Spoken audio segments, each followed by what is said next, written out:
Mi maestra sustituta sacó el chicle de debajo de mi escritorio y preguntó, ¿es tuyo? Sí. La miré confundido porque parecía una pregunta muy extraña para hacer en medio de la clase. Ya veo, dijo ella. Entonces sus ojos se pusieron en blanco y se desplomó entre los escritorios. Todo su cuerpo se puso rígido y empezó a temblar. El consentido del maestro ya estaba gritando, «Alguien busque ayuda». Los niños estaban gritando y retrocediendo. Carmen, esta chica con la que había estado hablando, seguía agarrando mi brazo diciendo, «¿Qué hiciste?», aunque todo lo que hice fue admitir que el chicle era mío. Diego, nuestro payaso de la clase, se quedó ahí paralizado diciendo, «¿Qué carajo?». Alguien corrió a buscar a la enfermera mientras otros se amontonaron tratando de ayudar. Solo me quedé sentado paralizado porque ¿qué carajo estaba pasando? Un segundo está preguntando sobre chicle y al siguiente se está muriendo en el piso del salón. La enfermera irrumpió con una EpiPen y se la clavó en el muslo de la profesora Martínez. Estaba gritando para que alguien llamara a emergencias y preguntando qué había pasado, pero nadie sabía. Todo lo que pude decir fue que preguntó sobre mi chicle y luego pasó esto. También dijo algo sobre el termostato estar muy alto, añadió algún niño, justo cuando entró. Los paramédicos llegaron como en 5 minutos, pero se sintieron como horas. ¿Qué comió? ¿Qué tocó? ¿Alguien conoce sus alergias? Nadie sabía nada porque era una sustituta que nunca habíamos visto antes. Un paramédico siguió preguntando si había sido picada por algo o si alguien la vio tomar medicación. Revisaron sus brazos y cuello buscando picaduras de insectos. Uno de ellos mencionó que faltaba su pulsera médica, lo cual parecía raro, pero siguieron adelante. Seguí diciendo que solo preguntó sobre mi chicle, pero me miró como si estuviera desperdiciando su tiempo con información irrelevante. Se la llevaron en camilla, y su cuerpo todavía se estaba contrayendo. Carmen ya ni me quería mirar. Todos tuvieron que irse excepto yo. Me hicieron quedarme sentado mientras tomaban fotos de mi escritorio y el chicle debajo con guantes, como si fuera una escena del crimen. También empacaron mi mochila y tomaron fotos del pizarrón por alguna razón. El director siguió preguntando qué había comido en el almuerzo. Parecía una pregunta tan rara cuando nuestra sustituta casi se muere, pero le dije, sándwich de mantequilla de maní, manzana, galletas. Lo anotó todo, e hizo una llamada telefónica a alguien. Lo escuché decir algo sobre responsabilidad y poner legal en la línea. 2 horas después, estaba sentado en la oficina del director cuando apareció la hija de la profesora Martínez. El director trató de explicar lo que pasó, pero ella lo interrumpió. Mi madre tiene alergia severa al maní. Está en su archivo de maestra sustituta. Se supone que debe anunciarse a cada clase. Se volteó para mirarme fijamente. ¿Sabías eso? No, nadie nos dijo nada. Solo llegó y empezó a enseñar. Ni siquiera sé por qué comiste mantequilla de maní en el almuerzo, interrumpió. Luego mascaste chicle. Luego lo pegaste debajo de tu escritorio cubierto de residuos de maní. Mi madre lo tocó mientras inspeccionaba tu vandalismo. Todo encajó, y me sentí enfermo. Es tu culpa, continuó. Si no hubieras vandalizado propiedad escolar, mi madre no estaría en cuidados intensivos ahora. Te vamos a demandar a ti y a tu familia por todo. Me levanté porque estaba harto de ser culpado por algo que no podría haber predicho. ¿Cómo se suponía que supiera que tu mamá andaría tocando chicle random debajo de escritorios? Eso es asqueroso. Y nadie nos dijo de su alergia. El director intervino antes de que pudiera escalar más, pero el daño estaba hecho. Fui suspendido. Mi mamá tuvo que venir a recogerme temprano. Y todo el camino a casa, seguí pensando en lo loco que era esto. Esa noche, estaba acostado en la cama en el teléfono cuando mi teléfono empezó a explotar. Notificación tras notificación. Diego me mandó mensaje. Oye, revisa tu Instagram. Alguien publicó un video de ti riéndote después de que la profesora Martínez se desmayó. Se ve muy mal, hermano. Abrí Instagram y ahí estaba. Un video de la historia de alguien ya reposteado por la mitad de la escuela. Me mostraba sentado en mi escritorio justo después de que la profesora Martínez cayó al suelo. En el caos, Diego había hecho algún chiste tonto y yo había dado una media risa nerviosa. Pero en el video, sin contexto, parecía como si estuviera sonriendo mientras ella se moría. El caption decía, este psicópata realmente envenenó a una maestra y se rió de eso. Los comentarios eran aún peores. Gente llamándome monstruo, diciendo que lo hice a propósito. Alguien encontró el Facebook de mi mamá. Mi dirección estaba en las respuestas. Traté de borrar mi cuenta, pero las capturas de pantalla ya estaban en todas partes. Fue cuando mi mamá llamó. Estaba hablando tan rápido que apenas podía entenderla sobre mi propio latido del corazón golpeando en mis oídos. Cierra tu puerta ahora mismo, y no la abras para nadie excepto papá o yo. Su voz temblaba, lo que me asustó más que cualquier cosa. Alguien puso nuestra dirección en línea y ya llamé a emergencias porque la gente está haciendo amenazas. Salté y giré la cerradura de la puerta de mi cuarto mientras ella seguía hablando. La policía está mandando una patrulla a revisar nuestra calle, pero mantente lejos de las ventanas. Mis manos temblaban tanto que casi se me cae el teléfono. Afuera, escuché puertas de carros cerrándose, y cuando me asomé por mis persianas, vi a nuestros vecinos parados en sus entradas mirando sus teléfonos y luego mirando nuestra casa. Mamá irrumpió en mi cuarto con su llave extra, y papá estaba justo detrás de ella cerrando todas mis cortinas. Necesitamos mantenernos alejados de las ventanas hasta que llegue la policía. Papá estaba revisando las cerraduras de todo, mientras mamá se sentó junto a mí en mi cama, agarrando mi mano tan fuerte que dolía. El timbre sonó 1 vez, 2 veces, 3 veces, antes de que escucháramos a alguien anunciar que era la policía. Papá bajó a dejarlos entrar mientras mamá se quedó conmigo, y podíamos escuchar voces, pero no lo que estaban diciendo. El oficial subió y tomó notas sobre el doxing, y nos mostró capturas de pantalla que la gente había mandado de las amenazas de muerte. Aumentaremos las patrullas esta noche, pero deberían considerar quedarse en otro lugar. Se veía cansado, y siguió revisando su radio. Mamá ya estaba sacando mi bolsa de viaje del closet y echando ropa mientras papá agarraba mi laptop y cargador.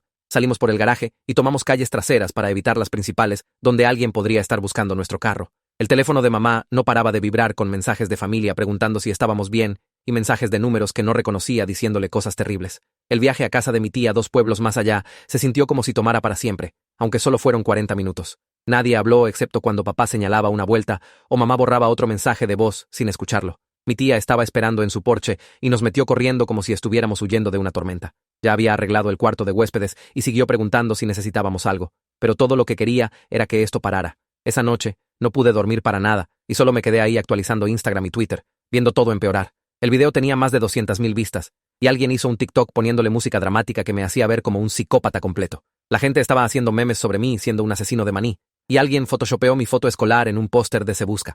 Me ardían los ojos de tanto mirar el teléfono, pero no podía parar de revisar qué tan malo se estaba poniendo. A la mañana siguiente, el director llamó al teléfono de mamá y lo puso en altavoz para que todos pudiéramos escuchar. A su hijo no se le permite entrar a la propiedad escolar pendiente de una audiencia disciplinaria formal programada para la próxima semana. Su voz sonaba toda oficial y fría. Hemos tenido que añadir seguridad extra porque los padres están llegando exigiendo que sea expulsado inmediatamente. Mamá empezó a discutir sobre cómo yo no había hecho nada malo, pero él la cortó diciendo que era por la seguridad de todos, incluyendo la mía. Después de que colgó, empezó a buscar abogados en Google y encontró a Esperanza Herrera, que se especializaba en casos de defensa estudiantil. Su sitio web decía que había manejado casos de suspensión injusta, y manejamos a su oficina esa tarde. Era más joven de lo que esperaba, con cabello corto y lentes que siguió empujando hacia arriba mientras tomaba notas sobre todo. Esto podría escalar a cargos criminales si la familia presiona lo suficiente, pero ahora mismo nos enfocamos en el asunto escolar. Explicó sobre el descubrimiento y evidencia y cómo necesitábamos documentar todo. En el camino de regreso, pasamos por nuestra casa para agarrar más ropa, y fue cuando lo vimos. Alguien había pintado con spray asesino de maní en nuestra puerta del garaje con pintura roja que todavía goteaba. Mamá empezó a llorar, y papá se horrilló para llamar a la policía otra vez, mientras yo solo me quedé sentado sintiendo nada. Nuestros vecinos fingían no estar mirando, pero podía verlos asomándose por sus cortinas y tomando fotos con sus teléfonos. El policía que vino dijo que lo añadirían al reporte, pero el graffiti era difícil de procesar sin testigos o cámaras. Papá pasó una hora tratando de tallarlo, pero todavía se podían ver los contornos de las letras. De regreso en casa de mi tía, Esperanza ya estaba trabajando y mandó cartas de preservación al distrito escolar y todas las plataformas de redes sociales. Necesitamos que guarden todo, incluyendo posts borrados y mensajes privados, porque esta es nuestra evidencia. Explicó que la narrativa ya estaba puesta contra nosotros en línea, pero el sistema legal funcionaba con hechos, no opinión de la multitud. Esa noche, mi tía nos llamó a la sala donde estaban las noticias locales. Estaban haciendo un segmento sobre lo que llamaron el incidente del maní, sin decir mi nombre, pero mostrando suficientes detalles para que todos supieran. El reportero estaba parado afuera de mi escuela, entrevistando padres que pedían responsabilidad y justicia para la profesora Martínez. Una mamá estaba llorando, diciendo que no podía creer que la escuela dejaría que un estudiante tan peligroso regresara al campus. Mostraron la página GoFundMe de la hija de la profesora Martínez y hablaron sobre sus cuentas médicas y cómo podría tener daño permanente por pérdida de oxígeno. El presentador terminó diciendo que el distrito estaba revisando sus políticas y tomando el asunto muy en serio. Quería vomitar viéndolos convertirme en un monstruo, cuando todo lo que hice fue masticar chicle después del almuerzo. Agarré mi teléfono para textear a algunos de mis amigos sobre lo que estaba pasando, pero la mayoría me dejaron en visto, o solo mandaron respuestas de una palabra como loco o wow, lo cual dolió más que si me hubieran ignorado completamente. Diego fue el único que realmente respondió con más de unas pocas palabras, texteando de vuelta que sabía que no quise que nada de esto pasara, pero sus padres le decían que se mantuviera alejado de mí por ahora porque no querían que lo arrastraran al lío. A la mañana siguiente, Esperanza llamó para decir que había programado una junta con el equipo legal del distrito escolar para esa tarde, y quería que viniéramos a su oficina primero para prepararnos.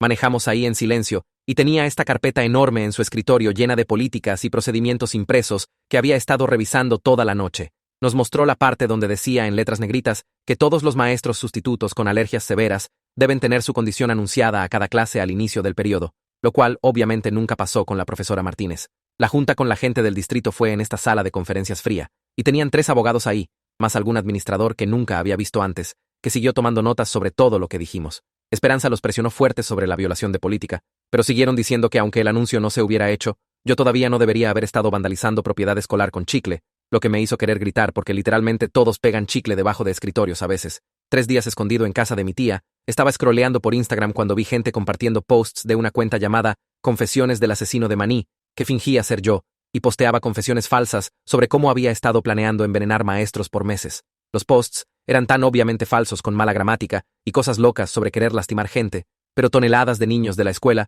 los estaban compartiendo como si fueran evidencia real de que era algún tipo de psicópata.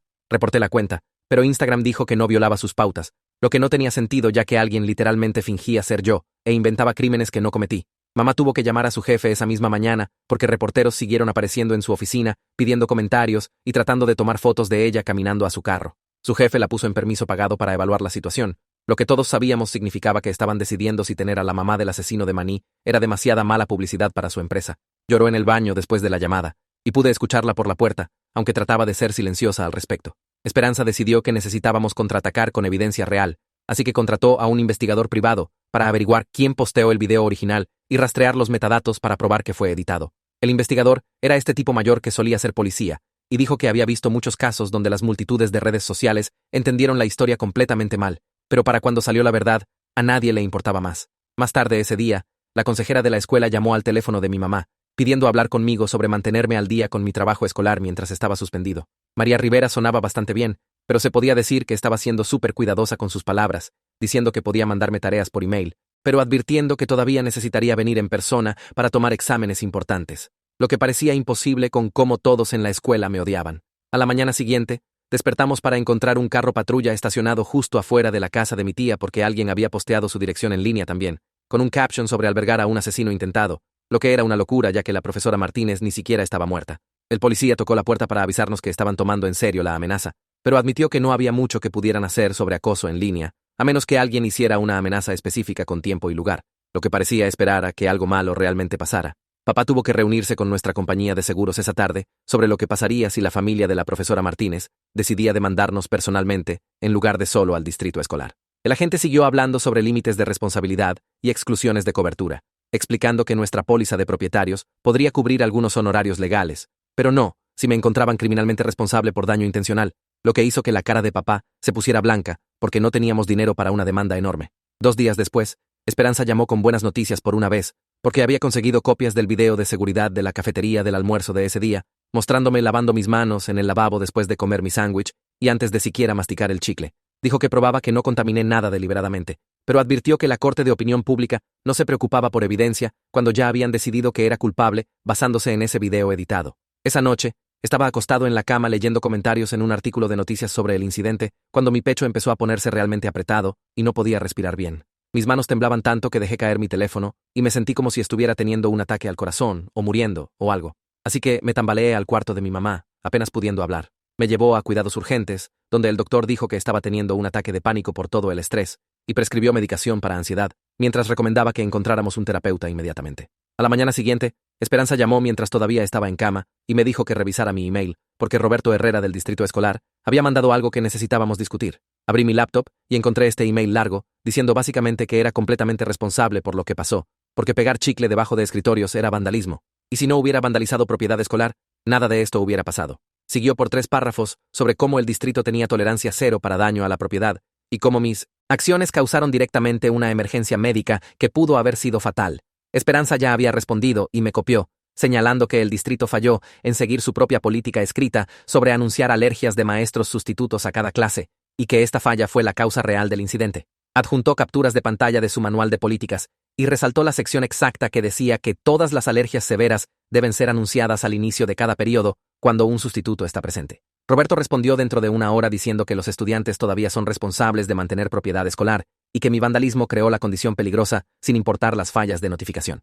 Mientras esta guerra de emails estaba pasando, mi teléfono vibró con un texto de un número desconocido que solo decía: revisa tus DMs en Discord.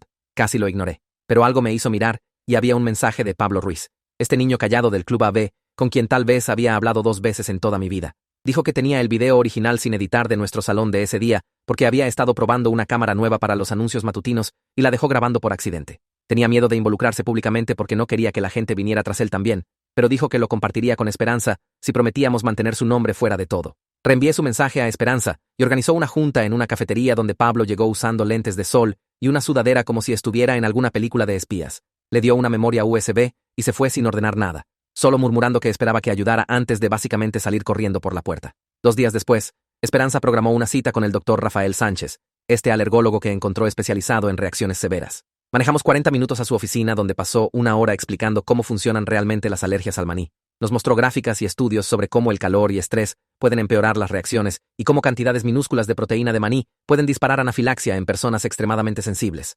Nos explicó cómo alguien podría tener una reacción por tocar saliva seca con residuo de maní, incluso horas después de que la contaminación pasara, y acordó escribir un reporte detallado explicando que la reacción pudo haber ocurrido incluso con exposición mínima. En el camino de regreso, mi mamá recibió una llamada de mi tía que estaba llorando, y apenas podía hablar porque había ido a recoger el correo y encontró una ardilla muerta en su buzón con una nota que decía, «Tú sigues», escrito con marcador rojo. Manejamos directo ahí, y los policías ya estaban tomando fotos y empacando todo como evidencia. Pero el oficial tomando el reporte dijo que probablemente eran solo adolescentes tratando de ser provocativos, y no había mucho que pudieran hacer a menos que alguien hiciera una amenaza más específica. Mi tía temblaba tanto que no podía sostener su taza de café firme y siguió preguntando por qué la gente haría esto cuando no había hecho nada malo, excepto dejarnos quedarnos con ella. Esperanza decidió que necesitábamos contraatacar contra los peores acosadores en línea, así que presentó demandas por difamación contra 3 personas que habían estado posteando las cosas más extremas, como decir que traté de asesinar a la profesora Martínez a propósito, y compartir nuestras direcciones con sugerencias violentas sobre lo que nos debería pasar. Explicó que probablemente no ganaríamos todas, pero podría asustar a otras personas para que se echaran para atrás si veían que estábamos tomando acción legal contra los peores ofensores. El investigador privado que había contratado llamó esa misma semana con noticias interesantes sobre el video editado que empezó todo. Había rastreado los metadatos y direcciones IP y encontró que vino de un estudiante que ni siquiera estaba en nuestro salón cuando todo pasó. Este niño había tomado el video original de Diego de su historia, cortado las partes que mostraban contexto, como Diego haciendo el chiste que me hizo reír nerviosamente. Añadió el caption inflamatorio sobre mí envenenando a una maestra y riéndome de eso. Luego lo posteó desde una cuenta falsa. Empecé a ver una terapeuta 2 veces por semana en este lugar en el centro especializado en trauma por humillación pública y acoso en línea. Me enseñó ejercicios de respiración para hacer cuando sentía mi pecho apretándose y me ayudó a trabajar a través de la culpa que sentía, aunque lógicamente sabía que la reacción no era algo que podría haber predicho o prevenido. Me hizo escribir mis pensamientos en un diario, lo cual se sintió tonto al principio, pero realmente me ayudó a ver cómo mi cerebro estaba espiralizando en escenarios de peor caso que ni siquiera eran realistas. Durante nuestra segunda semana de sesiones, me hizo practicar respuestas para cuando eventualmente tuviera que regresar a la escuela y enfrentar a todos los que pensaban que era un monstruo. 3 semanas después de todo, la hija de la profesora Martínez fue a algún podcast sobre seguridad educativa y pasó 40 minutos hablando sobre la condición de su madre y cómo el sistema escolar había fallado en proteger maestros sustitutos de peligros prevenibles. Nunca dijo mi nombre directamente, pero describió la situación con suficiente detalle para que cualquiera pudiera averiguar a quién se refería, llamando al estudiante involucrado imprudente y destructivo, y diciendo que el incidente mostró qué tan poco respeto tienen los niños de hoy por figuras de autoridad. El podcast fue compartido miles de veces con gente comentando sobre cómo los niños de estos días están fuera de control y necesitan castigos más duros incluso por pequeñas infracciones de reglas. Esperanza estaba furiosa cuando lo escuchó y empezó a preparar una carta de cesar y desistir, pero decidió esperar cuando su investigador encontró algo aún más importante. Había conseguido registros de mantenimiento de la escuela a través de una solicitud de información pública y descubrió que no habían limpiado chicle de debajo de escritorios en más de 2 meses, aunque su política requería limpieza profunda semanal de todas las superficies del salón. Había órdenes de trabajo mostrando que el personal de limpieza había sido cortado a la mitad debido a problemas de presupuesto, y solo estaban haciendo pisos y pizarrones, saltándose todo lo demás, a menos que hubiera una queja específica. Después de una semana en casa de mi tía, finalmente pudimos ir a casa, pero estaba peor de lo que esperábamos. Nuestra casa había sido atacada con huevos tantas veces que el olor era horrible, incluso desde la calle, y alguien había tomado un bate de béisbol a nuestro buzón, que estaba completamente destrozado. Papá pasó el resto del día instalando cámaras de seguridad, mientras mamá se sentó en la mesa de la cocina con su laptop, investigando opciones de educación en casa y llorando cuando pensaba que no estaba viendo. A la mañana siguiente, Esperanza llamó diciendo que necesitábamos reunirnos en la oficina del distrito para algo importante. Cuando llegamos ahí, el director ya estaba sentado con el coordinador de sustitutos y algunas personas del distrito que no reconocía. Esperanza presionó grabar en su teléfono y lo puso en la mesa mientras el director se movió en su asiento, viéndose incómodo. Se aclaró la garganta y empezó a leer de un papel sobre cómo el coordinador de sustitutos había fallado en revisar el archivo de la profesora Martínez esa mañana, lo que significaba que nadie le dijo a nuestra clase sobre su alergia severa al maní. El coordinador siguió tratando de interrumpir, pero el director solo siguió leyendo sobre fallas de protocolo y revisiones de seguridad perdidas. Esperanza se inclinó y susurró que esta admisión cambió todo sobre quién era responsable por lo que pasó. 2 días después, Pablo me texteó diciendo que tenía algo que necesitaba ver. Nos encontramos en un Starbucks, donde sacó su laptop y me mostró video de 3 teléfonos diferentes que niños habían estado grabando cuando todo pasó. Los videos mostraron a la profesora Martínez yendo de escritorio en escritorio durante su inspección, tocando al menos 3 pedazos diferentes de chicle pegados debajo de varios escritorios, no solo el mío. Pablo tenía marcas de tiempo mostrando que tocó otros 2 escritorios antes de siquiera llegar al mío. Había mandado el video a algún laboratorio donde trabajaba su tío, y dijeron que no podían determinar qué pedazo o pedazos tenían residuo de maní, o incluso cuándo cualquier chicle fue puesto ahí, ya que algunos se veían de semanas. Esperanza liberó toda esta evidencia a las estaciones de noticias. La semana siguiente, las noticias locales hicieron un segmento sobre las fallas de la escuela, con un reportero parado afuera de la oficina del distrito, hablando sobre protocolos de seguridad. Los comentarios en línea empezaron a cambiar ligeramente, con algunas personas diciendo: tal vez no fui totalmente culpable si la escuela nunca anunció la alergia. La mayoría de la gente todavía me odiaba, llamándome descuidado y diciendo que debería haber sabido mejor que poner chicle debajo de escritorios sin importar. 3 semanas después, tuve que dar una declaración en alguna oficina legal en el centro. La reportera de la corte instaló su máquina mientras el abogado de la profesora Martínez hojeaba papeles, dándome miradas sucias. Por 3 horas, me preguntó sobre cada detalle de ese día, tratando de hacerme ver descuidado y destructivo. Siguió haciendo preguntas dirigidas sobre si disfrutaba romper reglas o si pensaba que el vandalismo era divertido. Esperanza siguió objetando y diciéndome que no respondiera cuando se puso demasiado agresivo. Me hizo describir exactamente cómo mastiqué el chicle, dónde lo pegué, si pensé en gérmenes, si había sido disciplinado antes. Mamá regresó al trabajo el lunes siguiente, pero llegó a casa llorando el primer día. Dijo que la gente susurraba cuando pasaba, y las conversaciones paraban cuando entraba a cuartos. Su amiga de contabilidad le dijo que todos habían visto las noticias, y algunas personas pensaron que me había criado mal. Mamá empezó a comer almuerzo en su carro después de eso, sentándose en el estacionamiento con su sándwich, en lugar de lidiar con el cuarto de descanso donde la gente se quedaba en silencio cuando entraba. La junta escolar convocó una junta de emergencia sobre políticas de alergias ese jueves por la noche. El auditorio estaba lleno de padres enojados exigiendo mejores protecciones para sus hijos. Alguna mujer se levantó y empezó a gritar sobre cómo nunca debería ser permitido de regreso en ninguna escuela jamás, aunque eso no era de lo que se suponía que trataba la junta. Otros padres se unieron diciendo que era peligroso y sus hijos no se sentían seguros conmigo alrededor. Los miembros de la junta siguieron tratando de redireccionar a discusión de políticas, pero la gente solo quería quejarse de mí. Ese fin de semana, recibí un DM de Carmen en Instagram de una cuenta que no reconocía. Se disculpó por cómo había actuado y explicó que justo después del incidente, la administración había dicho a todos los estudiantes que me evitaran por su propia seguridad. Dijo que sabía que no era un monstruo, pero todavía tenía miedo de ser vista hablando conmigo, porque otros niños podrían voltearse contra ella también. Me deseó suerte, pero dijo que no podía arriesgarse a ser mi amiga ahora mismo. La semana siguiente, todo cambió cuando la compañía de seguros del distrito se involucró. Roberto de repente se volvió mucho menos agresivo en sus emails a Esperanza. La gente del seguro había visto toda la evidencia y se dio cuenta de que el distrito tenía exposición legal masiva por fallar en seguir sus propios protocolos de alergias. Querían llegar a un acuerdo rápidamente antes de que se convirtiera en una demanda aún más grande que les pudiera costar millones. Esperanza dijo que tenían miedo del precedente que podría establecer para otros casos de alergias. Recibimos una actualización sobre la profesora Martínez a través de los posts en redes sociales de su hija. Finalmente salió de cuidados intensivos, pero enfrentaba meses de recuperación y problemas de salud continuos por la reacción severa. Su hija posteó pidiendo donaciones GoFundMe para cuentas médicas y salarios perdidos, ya que la profesora Martínez no podía trabajar. La recaudación llegó a 50.000 euros en 2 días, con gente comentando sobre qué tan horrible era toda la situación y cómo la profesora Martínez merecía justicia. Esperanza pasó las siguientes 2 semanas negociando con el distrito sobre mi regreso a la escuela. Me querían fuera, pero legalmente no podían expulsarme por un accidente que era parcialmente su culpa. Elaboró un horario modificado, donde tendría que registrarme con seguridad cada mañana, comer almuerzo en la oficina de la consejera lejos de otros estudiantes, y no podría participar en actividades grupales o clubes. Básicamente estaría en la escuela, pero completamente aislado de todos los demás por mi propia seguridad y la de ellos. 3 semanas después, el detective apareció en nuestra casa con papeles diciendo que estaban cerrando la investigación criminal.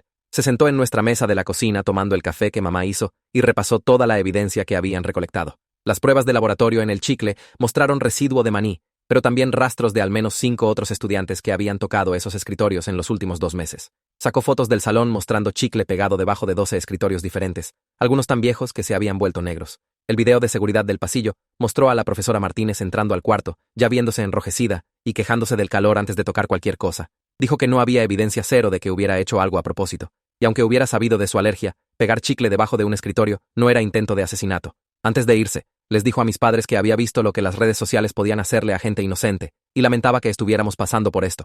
5 semanas después de que todo pasó, caminé de regreso por las puertas principales de la escuela con mi cabeza baja, mientras todos en el pasillo pararon de hablar para mirarme. El guardia de seguridad me encontró en la entrada y caminó conmigo a mi primera clase, parándose afuera de la puerta como si fuera algún tipo de prisionero.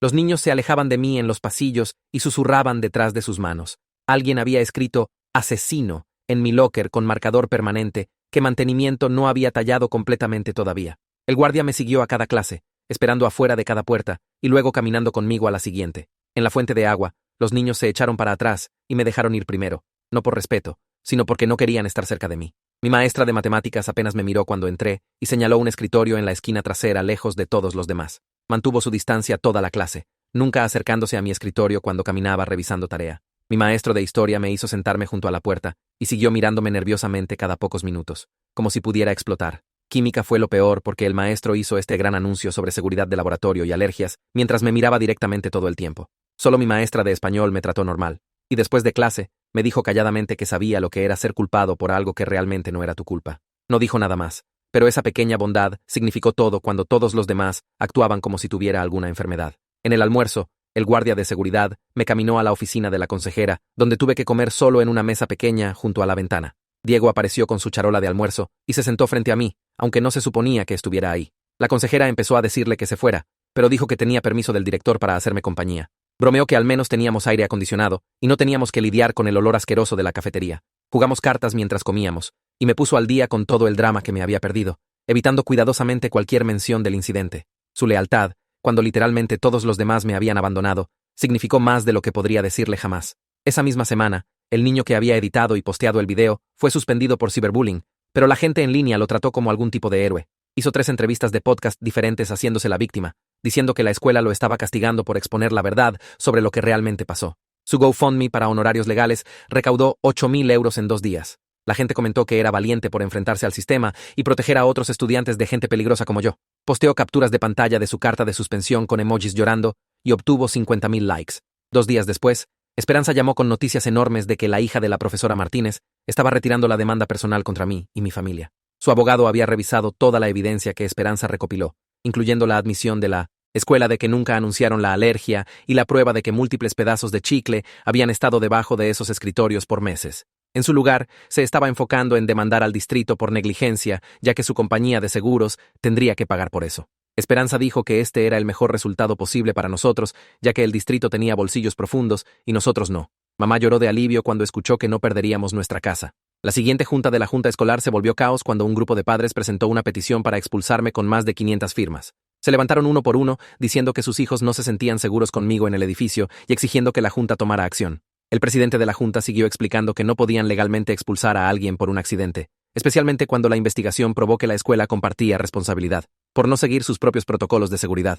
Un papá se puso tan enojado que tuvo que ser escoltado por seguridad cuando empezó a gritar que me estaba saliendo con intento de asesinato. La petición se posteó en línea y juntó otras 1.000 firmas de gente que ni siquiera vivía en nuestro distrito. Para escapar de todo el odio, empecé a hacer voluntariado en un banco de alimentos 30 minutos lejos, donde nadie sabía quién era. La coordinadora solo me vio como otro niño de preparatoria, tratando de conseguir horas de servicio comunitario para aplicaciones universitarias. Clasifiqué productos enlatados y empaqué cajas por 3 horas cada sábado en la mañana, sintiéndome útil por primera vez en meses. Los otros voluntarios eran principalmente gente mayor que no usaba redes sociales y solo hablaban conmigo sobre cosas normales como deportes y clima. Se sintió increíble ser tratado como una persona normal, en lugar de algún monstruo. Pablo empezó a pasar el rato conmigo después de la escuela, enseñándome sobre seguridad digital y ayudándome a asegurar lo que quedaba de mi presencia en línea. Me mostró cómo usar VPNs y crear cuentas anónimas para cuando necesitara investigar cosas para la escuela. Nos sentamos en su sótano, pasando por configuraciones de privacidad y quitando cualquier rastro de mi nombre real de resultados de búsqueda.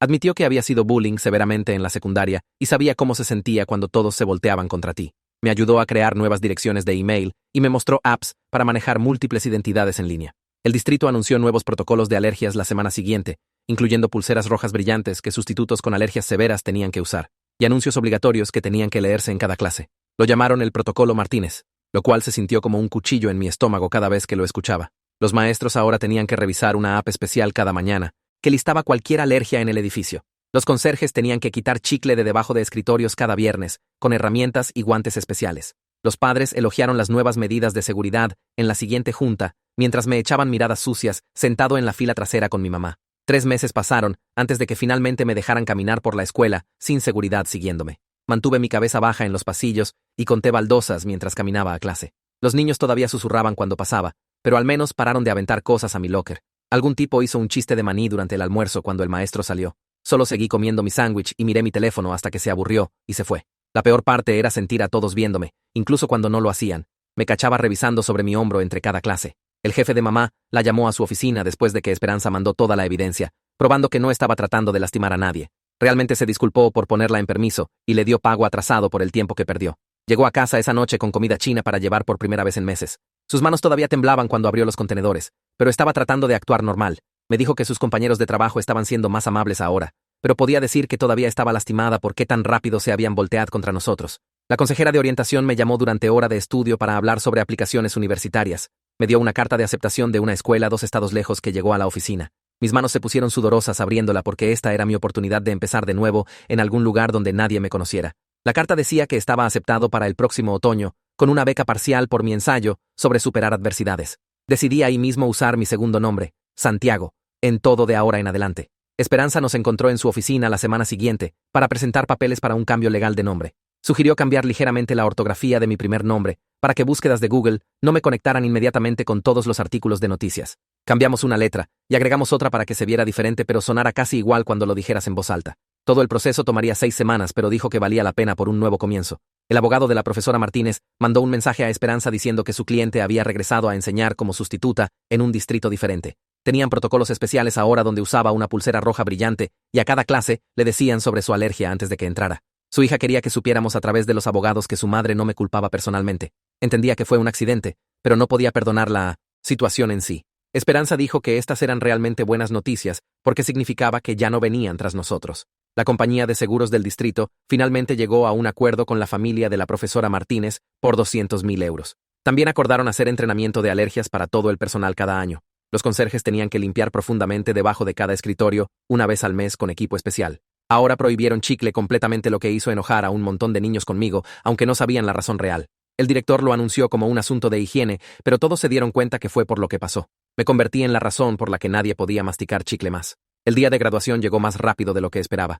Me paré en fila con toga y birrete sintiéndome como que todos estaban mirando, aunque la mayoría de la gente había seguido adelante. Cuando dijeron mi nombre, caminé por el escenario a aplausos educados en lugar de los abucheos que esperaba. Diego se levantó y gritó muy fuerte desde el público. Algunos otros niños se unieron, lo que me hizo darme cuenta que algunas personas realmente me habían perdonado. Mi mamá tomó fotos con lágrimas corriendo por su cara. La consejera de orientación me hizo escribir 2 ensayos universitarios diferentes durante el verano. El primero hablaba sobre aprender a vivir con vergüenza pública y lidiar con consecuencias no intencionadas. Dijo que fue poderoso y mostró crecimiento real. Luego me dijo que escribiera un ensayo de respaldo que no mencionara el incidente para nada. Explicó que oficiales de admisiones podrían buscarme en Google y asustarse por todos los artículos de noticias viejos. El segundo ensayo fue aburrido y habló sobre hacer voluntariado en el banco de alimentos. Conseguí un trabajo en un almacén 40 minutos de casa donde nadie me reconocía.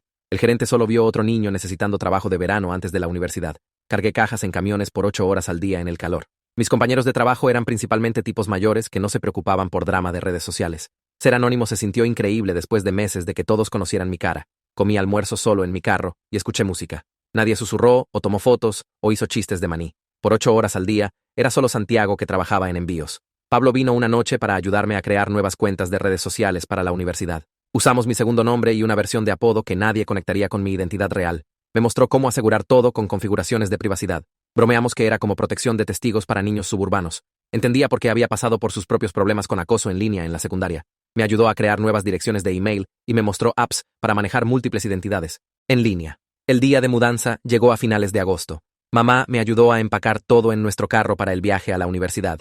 Siguió encontrando excusas para regresar a mi cuarto por cosas que ya habíamos empacado. Papá cargó el carro 3 veces diferentes, tratando de acomodar todo perfectamente. El viaje tomó 6 horas, y mamá lloró las primeras 2. Siguió extendiendo la mano para apretar mi mano en semáforos rojos. Cuando llegamos al campus, me ayudó a descargar todo en mi cuarto del dormitorio. Mi compañero de cuarto no estaba ahí todavía, lo que nos dio tiempo solos. Se sentó en mi cama nueva y empezó a llorar otra vez. Me abrazó y susurró que estaba orgullosa de cómo manejé todo. Dijo que la mayoría de los niños habrían renunciado o hecho algo estúpido, pero yo seguí adelante. Estaba llorando porque sobreviví a algo que me pudo haber destruido. Papá ayudó a cargar la última caja a mi cuarto y luego ambos se quedaron ahí sin querer irse.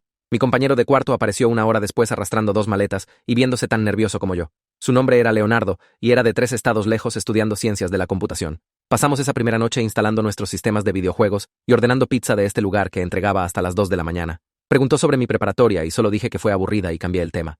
Jugamos Call of Duty hasta las 4 de la mañana y nunca preguntó por qué no tenía redes sociales o por qué mi teléfono nunca vibró con mensajes de amigos de casa. Las siguientes semanas, caímos en esta rutina de clases durante el día y juegos en la noche. Leonardo me presentó a sus amigos del dormitorio de ingeniería y de repente tuve este grupo entero que no sabía nada sobre lo que pasó. Me llamaban por mi segundo nombre porque así fue como me presenté y nadie nunca lo cuestionó. Declaré mi especialidad como salud pública durante segundo año, después de tomar esta clase introductoria sobre sistemas de seguridad alimentaria. El profesor siguió hablando sobre fallas institucionales y protocolos de prevención, y me encontré tomando notas como si mi vida dependiera de ello. Mi asesora notó que siempre me sentaba en la primera fila y hacía toneladas de preguntas sobre manejo de alergias.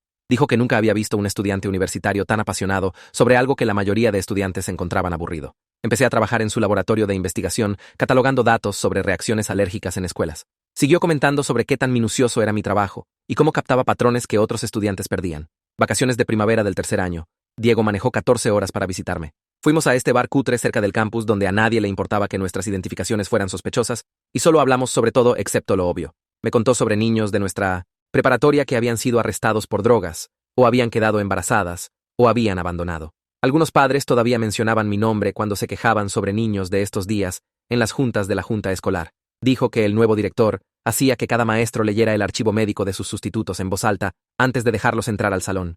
Nos reímos sobre qué tan loco fue el último año y cómo ambos terminamos bien a pesar de todo. Se quedó en el piso de mi dormitorio por 3 días y se sintió como tener un amigo real otra vez. El director de servicios de comida me pidió unirme a su comité de alergias después de que mi asesora me recomendó. Pasé horas revisando sus protocolos y sugiriendo cambios basados en todo lo que había aprendido por las malas. El director siguió preguntando de dónde saqué conocimiento tan detallado sobre contaminación cruzada y procedimientos de respuesta de emergencia.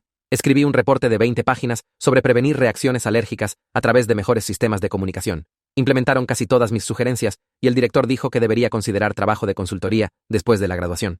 Apliqué a programas de posgrado enfocándose en política de salud pública y entré a 3 buenas escuelas. Mi asesor de tesis leyó mi ensayo de aplicación sobre responsabilidad institucional y crisis de salud y lo llamó notablemente maduro para alguien de mi edad. Dijo que la mayoría de estudiantes no entendían las implicaciones del mundo real de fallas de política hasta mucho más tarde en sus carreras. Empecé a trabajar en investigación sobre cómo escuelas e instituciones manejan emergencias médicas. 2 años en posgrado, recibí una notificación de LinkedIn que me hizo caer el estómago. Carmen había encontrado mi perfil y mandó una solicitud de conexión con un mensaje largo. Dijo que había estado siguiendo mi trabajo en salud pública y quería disculparse otra vez por cómo había actuado. Me contó que había pasado años corrigiendo gente cuando sacaban la historia y tratando de explicar cómo la turba de Internet entendió todo mal. Estaba trabajando como maestra ahora y se aseguraba de siempre revisar archivos médicos de cada sustituto. Intercambiamos algunos mensajes y mencionó que usaba mi caso como ejemplo cuando entrenaba nuevos maestros sobre conciencia de alergias. Después de terminar mi maestría, fui contratado por una organización sin fines de lucro que desarrollaba programas de seguridad para escuelas. Mi jefe no tenía idea sobre mi historia y solo vio a alguien con toneladas de conocimiento sobre protocolos de alergias y respuesta de emergencia. Viajé a diferentes distritos, ayudándolos a establecer mejores sistemas para manejar alergias de estudiantes y personal. Cada protocolo que escribí podría prevenir que otro niño pasara por lo que yo pasé. Nunca mencioné mi conexión personal, pero a veces, administradores comentarían sobre qué tan realistas parecían mis escenarios. 5 años habían pasado cuando le propuse matrimonio a Sara, esta chica que conocí en una conferencia sobre política de salud pública. Sabía toda mi historia, porque se la conté en nuestra 4ª cita, y solo tomó mi mano y dijo, todos merecen una segunda oportunidad. La boda fue pequeña, solo familia y amigos cercanos en este lugar cerca de las montañas. Diego voló para ser mi padrino, y pasó toda la despedida de soltero contando historias sobre cómo habíamos sobrevivido la preparatoria juntos. Durante la recepción, dio este discurso sobre lealtad y apoyar amigos cuando todo el mundo se voltea contra ellos. No mencionó el incidente directamente, pero habló sobre cómo amistad real significa aparecer cuando las cosas se ponen difíciles, no solo cuando son fáciles. Dijo que supo desde ese primer día de primer año que yo era alguien que valía la pena mantener cerca incluso cuando todos los demás dijeron lo contrario. La familia de Sara no tenía idea de lo que quería decir, pero mi mamá estaba llorando, y papá siguió dándome palmadas en el hombro. El DJ tocó música terrible, y mi tía se emborrachó demasiado, y Leonardo cachó el ramo, aunque no se suponía que estuviera en ese grupo. Me quedé ahí viendo a todos bailar, y me di cuenta que lo peor que me había pasado también me había mostrado exactamente quién realmente importaba y lo que quería hacer con mi vida. Bueno, esa definitivamente fue una jornada para compartir con todos ustedes. Como que te hace ver las cosas un poco diferente, ¿verdad? Gracias por quedarse conmigo. Dale like al video.